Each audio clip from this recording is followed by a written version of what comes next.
So welcome to this full demonstration. We're going to paint we're going to do an underpainting first. I painted this in watercolours as I just flashed up in the screen, and I quite liked the scene. So I thought I'd have a go at this scene in oils. So I'm using some fast drying oils here, just the primary colours, and I've got a bit of cadmium red there as well, possibly to make that orange a little bit warmer.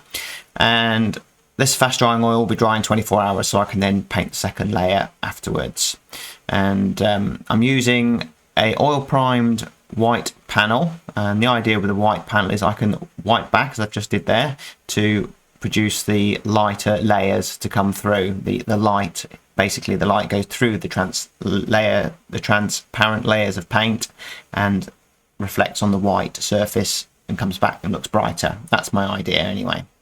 So I fast forwarded this a little bit, just the underpainting, and then we'll watch the main painting part in real time, so stick around.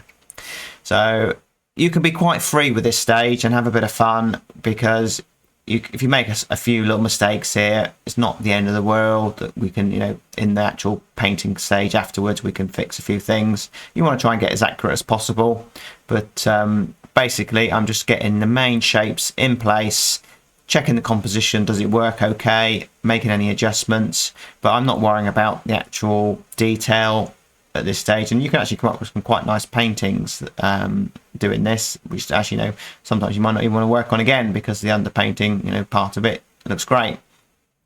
But on this occasion we needed to go a bit further, and we can bring this painting to quite a nice finish, I think, but still keeping it loose. And I think this is a painting a beginner could have a go at. And this was shared on my members page a while ago, but I thought I'd share the full demo with you guys as well. And if you enjoy watching my videos, or you're new to the channel, please do hit that like and subscribe, and don't forget to hit the notification bell so you get all the videos. So I'm starting to put a few darks in here, which you can see instantly as soon as you put those darks in. It adds that contrast, it makes the painting seem that little bit stronger. But you've got to get all these darks in the right place. If you kind of just randomly put them everywhere, it's not going to work. But we need perhaps the lighter tones off in the distance, which creates that sense of distance. The challenge on this scene will be the mist, I think, to create that misty look. But we'll see how we get on. So, like I say, stick around, and we'll finish this painting and bring it to a finish. This part of the underpainting is only about sort of 5 or 6 minutes, and then we'll spend the next sort of half an hour, 40 minutes to do the actual painting. So, if you want to have a go at following along on this demo, you can do your underpainting. As you can see here, it's all very loose. Basically, just paint shapes, put the right shapes in the right place, the right sort of colour and tone, checking your colours, with your reference image. And if you're a member of Tier 2, obviously you can download these reference images that I'm using as well. So I've actually blended it a little bit there, which I very rarely do, but just sort of make everything sort of come together and create that little bit of connection. And again, just wiping back where I want this area of light to be, and making any little fixes or mistakes that I make. That's a little bit of a lead in to take us into the scene. So it's all preparation for later, and most of this will actually be covered. So you kind of actually have what's the point in doing it, but a lot of this is discovery, figuring out how I'm going to paint it. I'm now sort of testing the water with a little bit of detail. Again, this will be dry by tomorrow, if I'm using the fast drying oils. But you could do it in acrylics as well if you wanted to. I did use acrylics for years, and then painted oils on top. I know a lot of artists who do that, but the fast drying oils, I think, are a little bit nicer to use. The acrylics I tend to find dry too quick, whereas I can still work on this for several hours, but safe in the knowledge that it will be dry the following day. And they're just Winsor & Newton Alkyd paints that I'm using here.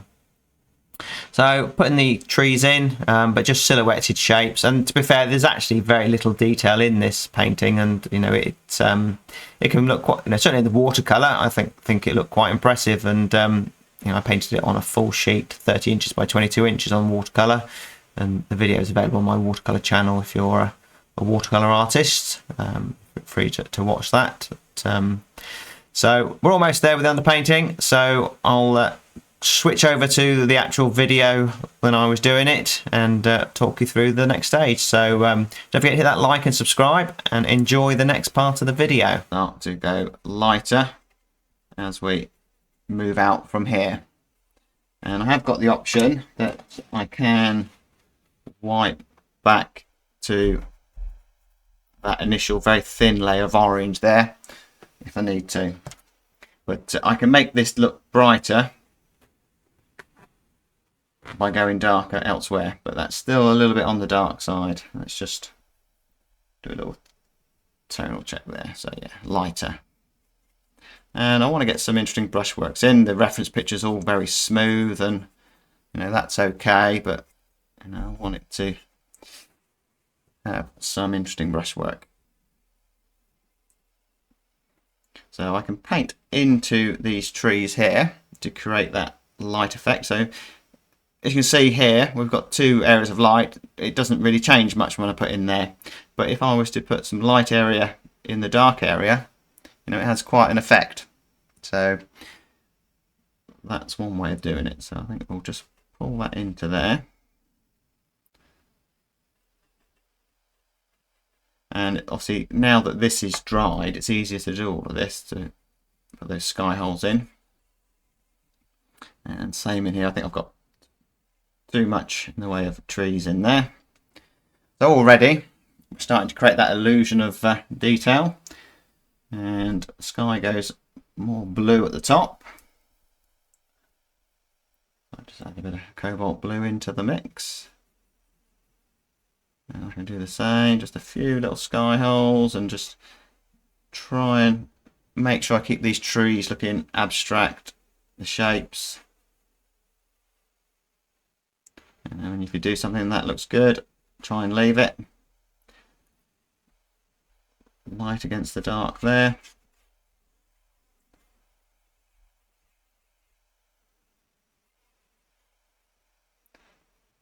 Just roll that brush around, create abstraction in there.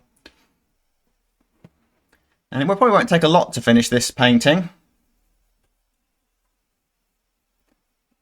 And you know, what is a finished painting? You know, do we ever actually finish paintings, or we just abandon them? I'm not sure who said that, but I heard that said once by an artist, a famous one. Can't remember who.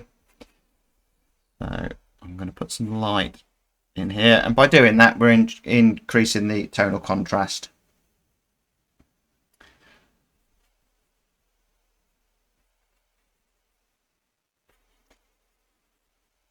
So if you decide to take up my offer of 30% off of annual memberships for tier 2, and there is also a combo tier which gives you access to the watercolours as well as the oil, so that's even better value again.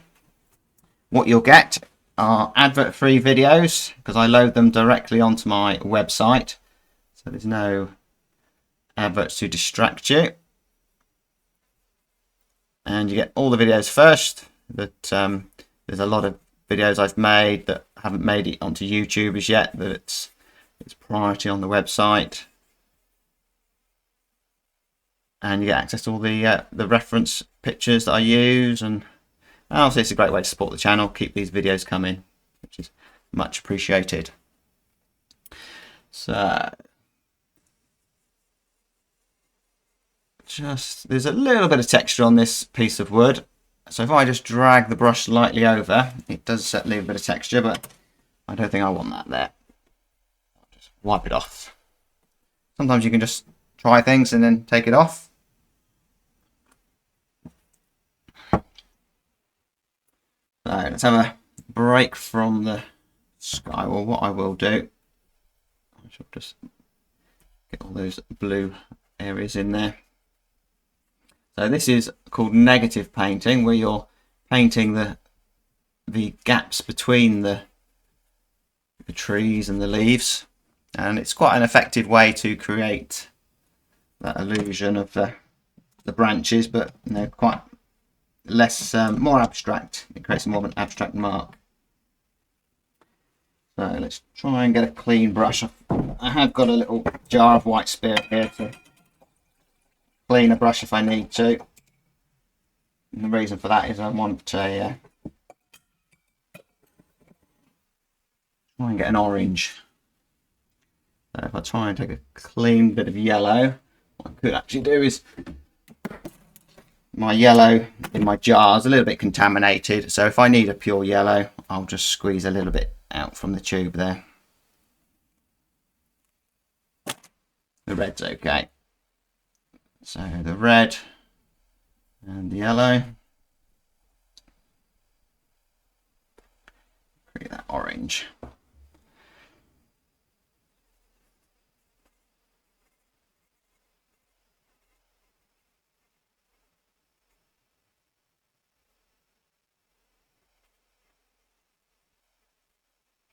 This is the light coming through those trees. Again, soft edge in there.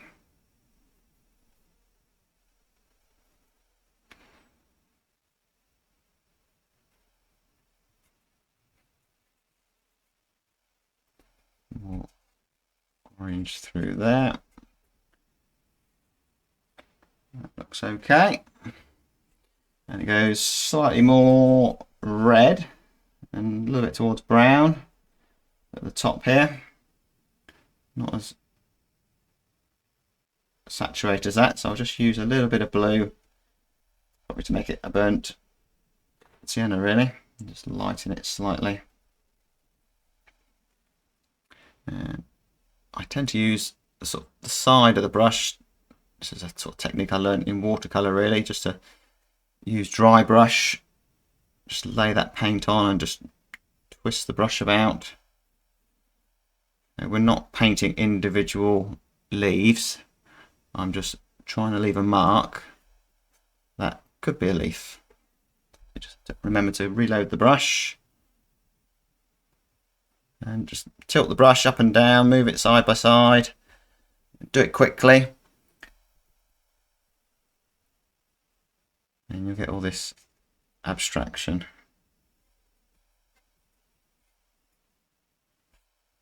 And of course, remember, you don't need to paint all the branches. And then it's slightly more purpley. But again, not as dark as that, so I always fall back on, just hold my brush up against what I'm painting just to check the tonal value. And so many different ways that you can arrive at these colours. There's a tree there, and we'll add a few branches afterwards just to connect all that up. And I find with trees like this off in the distance, just treat them as a flat shape really, that a little bit of detail at the tops of the trees to let the viewer know that they are trees. But when we get to about here, it can be, quite flat. And if anything, actually painting them flat will send them back off into the distance.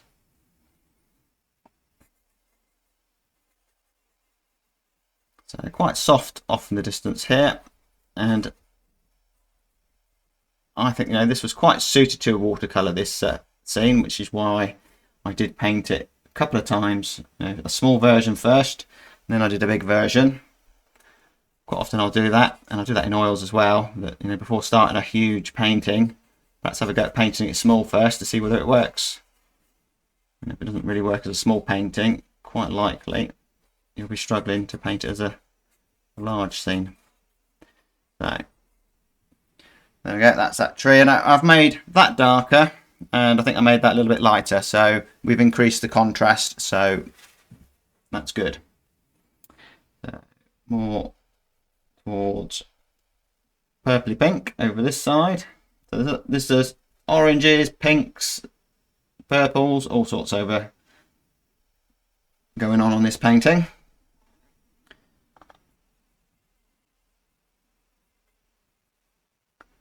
And again, I'm using the side of the brush, even use my finger if I want to smooth that off a little bit,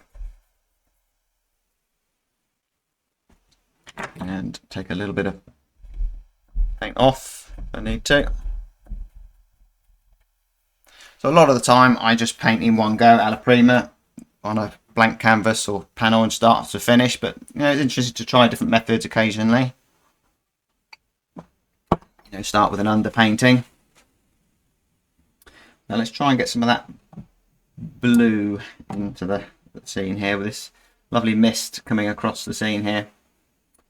We'll try just blue and white to start with. And we can just do a little test. That's too blue. So let's add a bit of brown in there to desaturate it. And if we went with that, it would just look unrealistic. So still.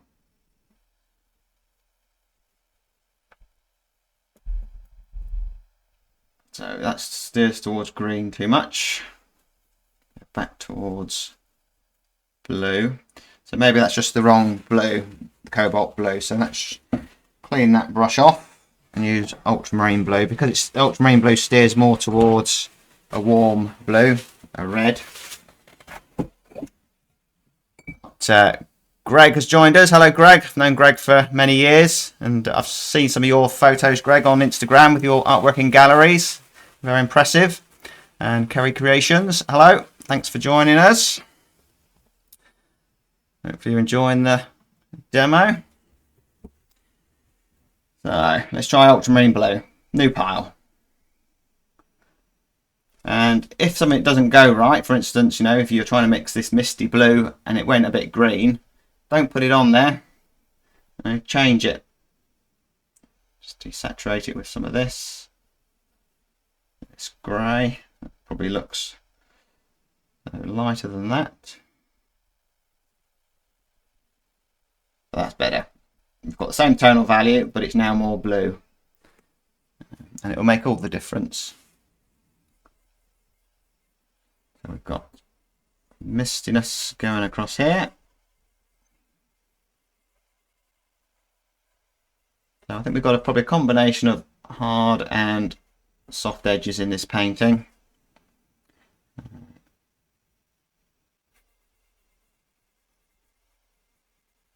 Mist coming through there, and it goes more towards ready.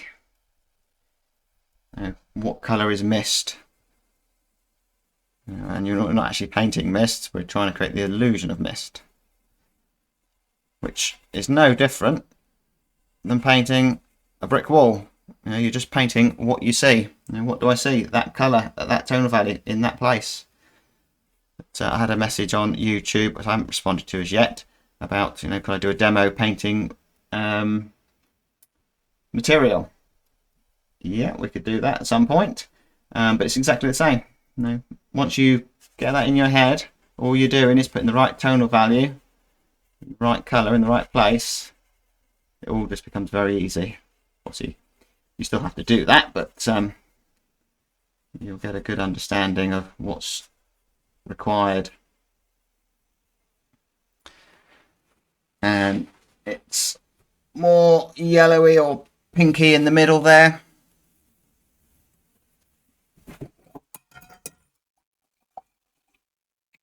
I'll just clean that brush off. But it's great that if you put your brushes in oil between sessions, you don't have to wash them. But occasionally you do need a brush that is clean. And then I'll just obviously just clean one off in a bit of mineral spirit if I need to. So, what colour is that? Looks more red. We'll start with a bit of red. So much lighter in value. Add some white in. It's too oversaturated. Looks pretty good. It all looks wrong putting it on here, but I've checked the colours, so gotta go with it. So there's a little bit of blending going on here. So you could use your finger if you wanted to. Would create a misty effect. And you could use a soft brush if you don't want to be using your finger.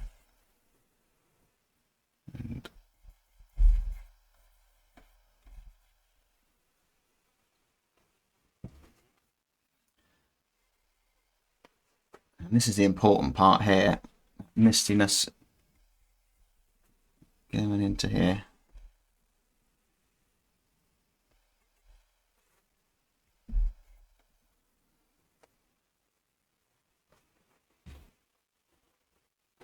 But I can't judge it at the moment because it's not until I get these darks in here whether, you know, when it all works together. So keep going, that's the thing.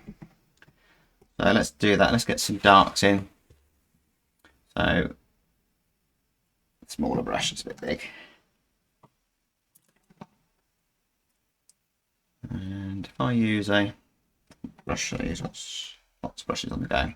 That's a filbert, we'll go for that one. So the red and the blue, that'll create a nice strong dark. Maybe add a little bit of brown in there as well.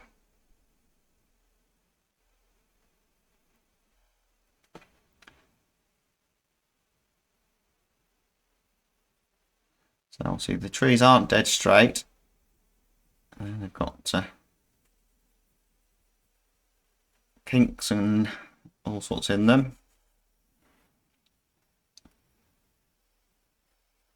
Again, I find if I just move the brush about,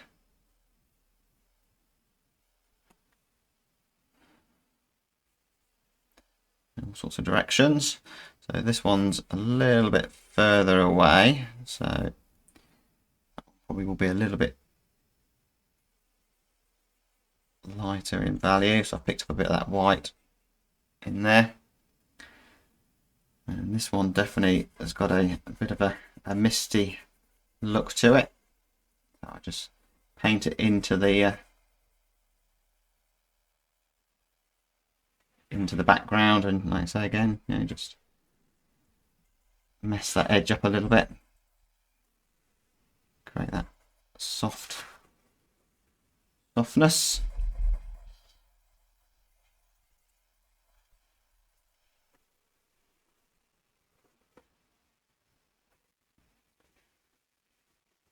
And then we've got, I think I should just put a bit of this milkiness on this tree just to send it back a little bit. And those ones off in the distance there are warmer. They're perhaps getting a little bit more of that warmth. And just check the tonal value. That's pretty good. On there.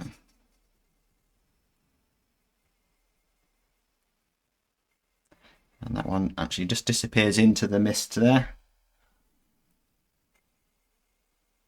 And this should get a little bit darker towards the top. I shall do that in a moment. Let's just put that in.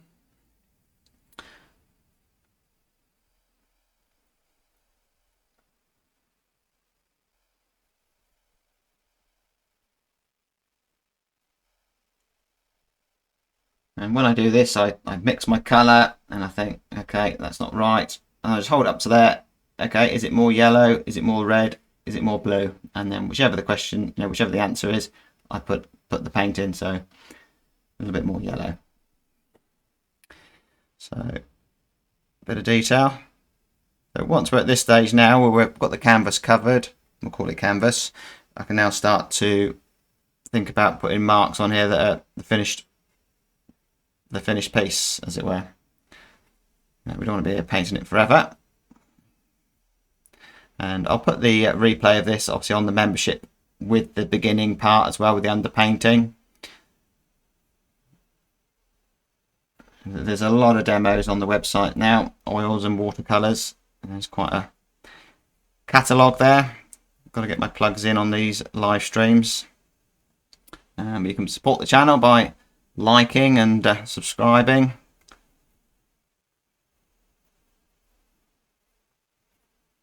Again, we've got softness in there, that misty effect.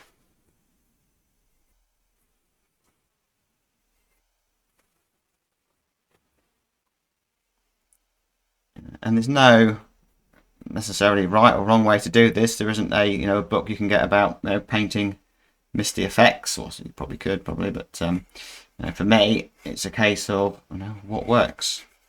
That perhaps should have been up a little bit higher, but it looks okay there. We'll go with it there. I got my misty brush. No,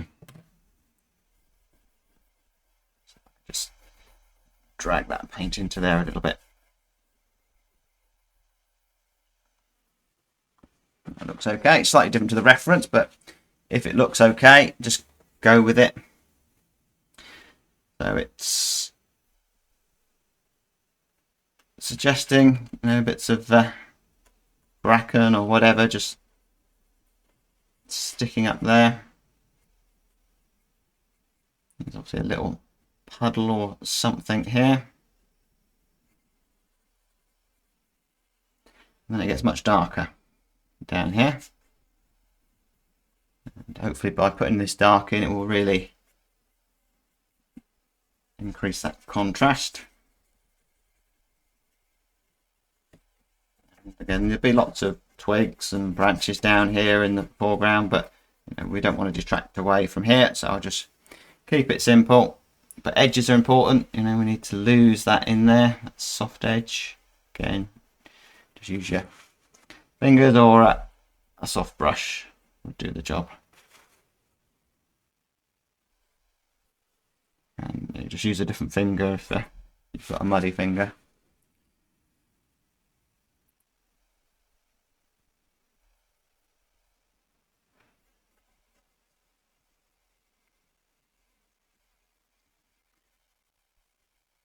This area is not that important down here. It just needs to be dark, get the contrast right. We'll start warming it up a little bit in there, rather than just paint it all just dark. Get some variation. So this area of light here, there's obviously a puddle that is getting the reflections on there. That's important.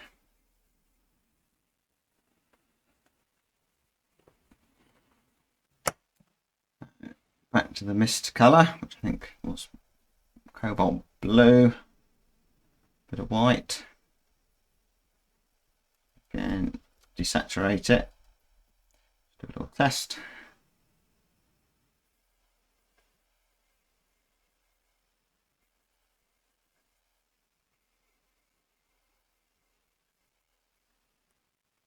And if you do something and that looks quite good, that mist maybe just floating through there. Yeah, that looks okay. Not in the reference, but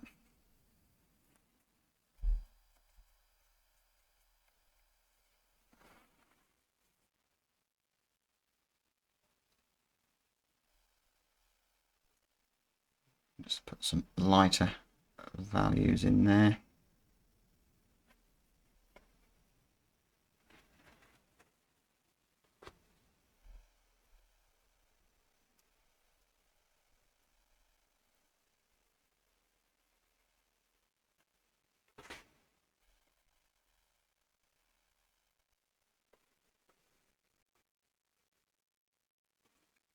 So let's have a break from the foreground. Have a quick sip of tea. The idea with these live streams is to be a bit more relaxed. It doesn't have to be full intensive demo that they don't tend to get as many views as the normal videos on YouTube, but I think that's just the way it is for the time being, but they'll grow the more demonstrations or live streams I do. So I'm going to get some linseed oil out. I've just got a little well there with some linseed oil just to help flow a little bit to get these branches, and I use this Rosemary & Co Evergreen Rigger. So you don't need to add a lot of linseed oil. Be careful if you put too much in, it will weaken the paint layer. So just a little bit, just so it flows. So I'll look at my watercolour for a little bit. We've got some tall bits of grass, and as soon as you do that, all of a sudden it starts to look like a detailed painting. Increase the contrast of light and dark on that puddle.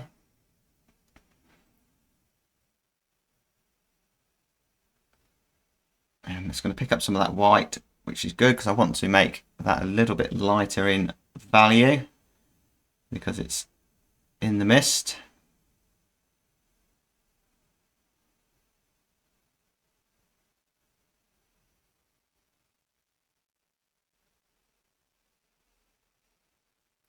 They're there, but they're not.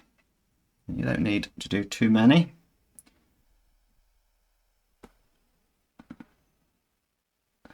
Tree disappearing there off into the mist.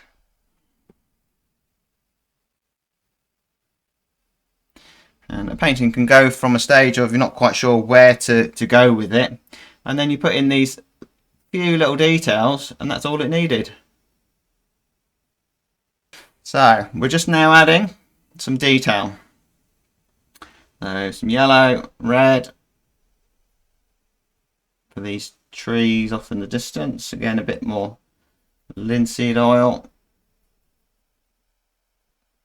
And still just do a little test, more red. Darker.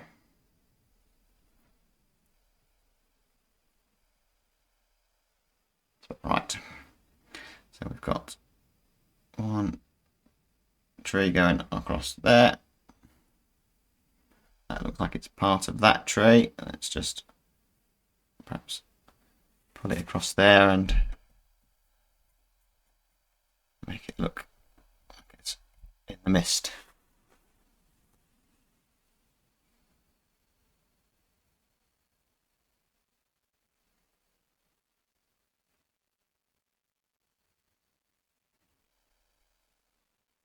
And you can fall into the trap of just trying to paint every branch you see. If this was a photograph reference, there would be crazy amounts of branches, but as it's a mid-journey image, which perhaps is trying to replicate a painting, because I probably put in a misty woodland scene in the style of John Singer Sargent or Edward Seago, something like that. That's the reference, the prompts I use normally. Obviously it's not like those artists, but it doesn't always work, but the scene itself is good. The branches going off in all sorts of directions like they do in woodlands. That needs to be darker.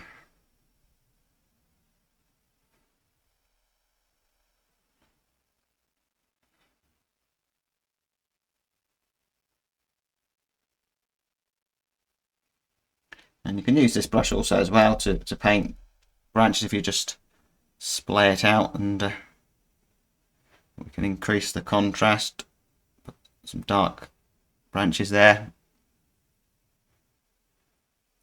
maybe not as dark as that.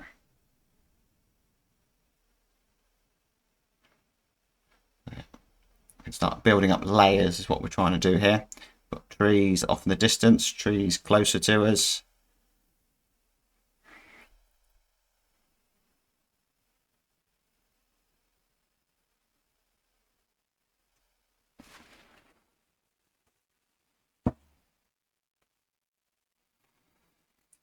And if you've got something you're not so keen on, just take it out. I think quite good to just get those darker trees in there. Again, that's just going to add a little bit more depth. Again, we need that soft edge in there.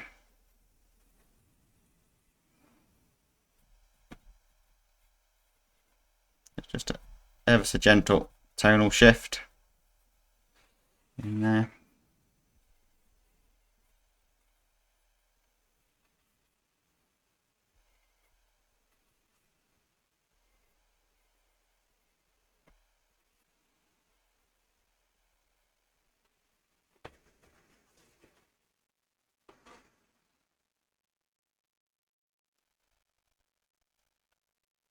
It needs to be darker here, which again is going to increase the contrast.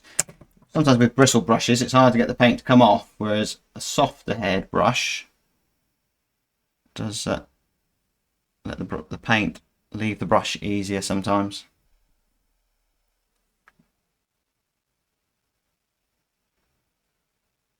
So by going darker, a little bit warmer, it'll pull this tree in front of those other trees. I'll take that one right up.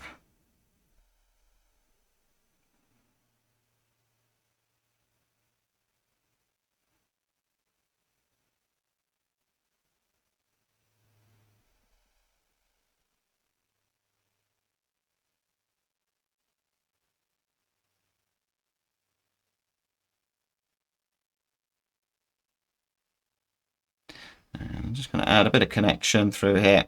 Just a few random marks. And I think it'd be a good idea to, again, thinking about connection, just because it's not in the reference picture doesn't mean we can't add it. Let's just put a little bit of a stop in here, stop the eye wandering off the painting.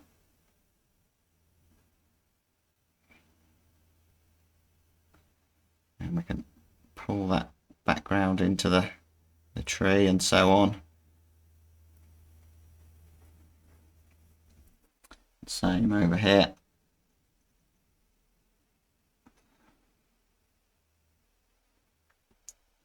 A bit lighter in value.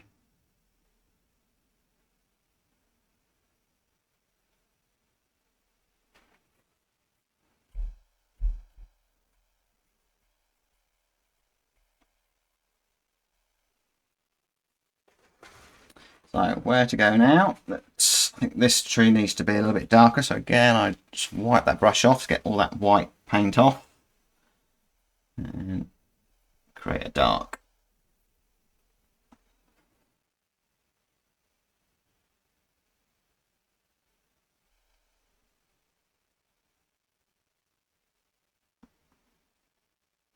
Not sure I actually like the shape of that tree with the three-pronged tree, but I fell into a trap of just following the reference. Maybe let's pull another branch off of there.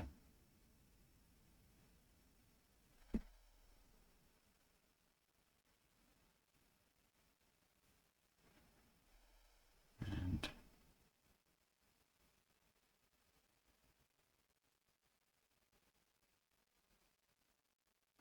okay, maybe a little stop on that side as well.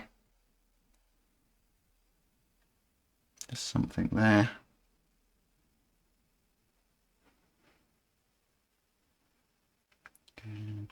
Increasing contrast. Detail. Think about edges, soft and hard edges.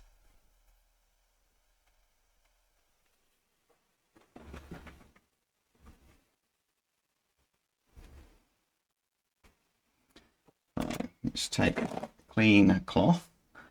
So let's just pull a bit of light out and just reshape a little bit.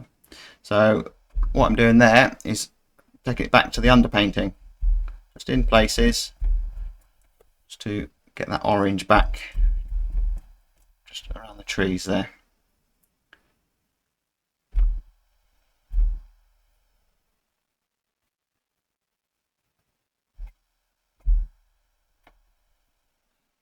And in my watercolour version, I actually wrapped the light around that tree. With watercolour, they paint themselves, and things like that happen, and the skill is to just allow that to happen. But with oil, we can do it ourselves by just pulling that across there and just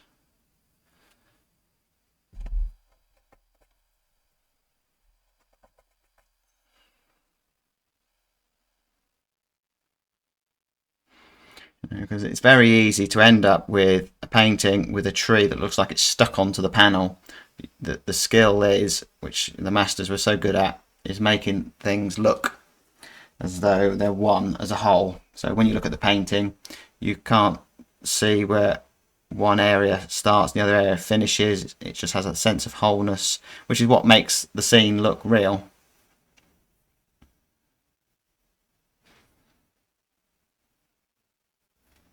So there probably isn't much more to do to this, really, to be fair. It's just a little bit of playing about. Losing a few things.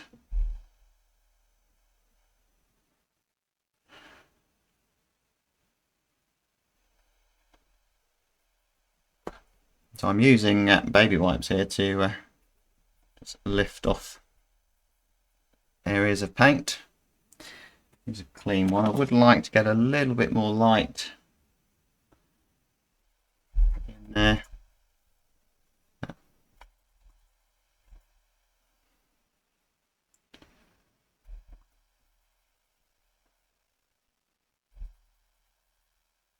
Try and create that mistiness.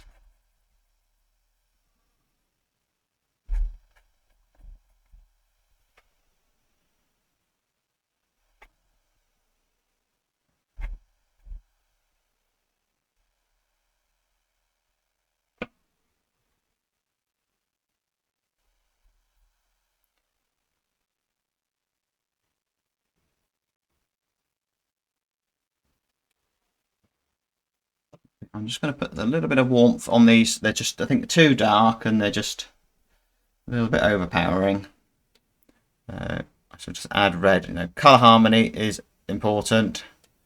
This is a red, orange, blue painting.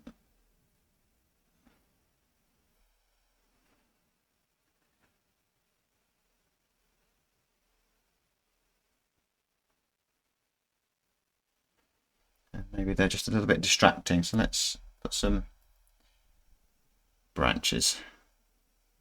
Just make less of that.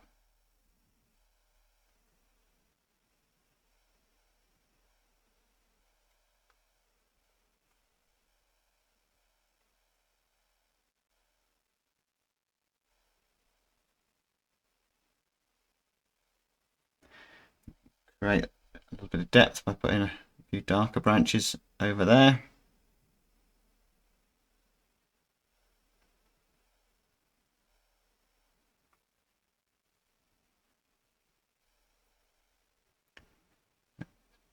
Probably at that stage to stop fiddling with it.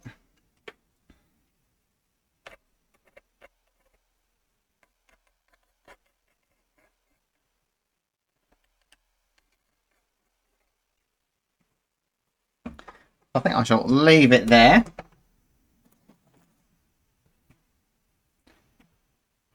And so you step back from it, it's easier to see. Take away the reference picture so you're not comparing it.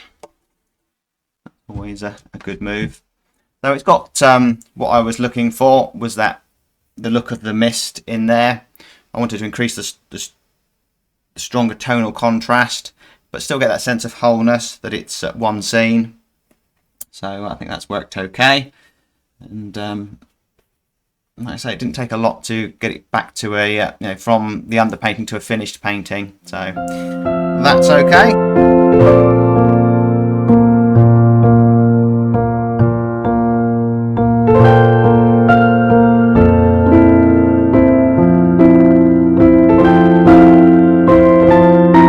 So hopefully you enjoyed that video. Please hit the like and subscribe. Take a look in the link in the description to my website and perhaps think about joining me on tier 2. We have access to lots and lots of full tutorials and live streams, etc. And if you enjoyed this video, you'll probably also like this one as well.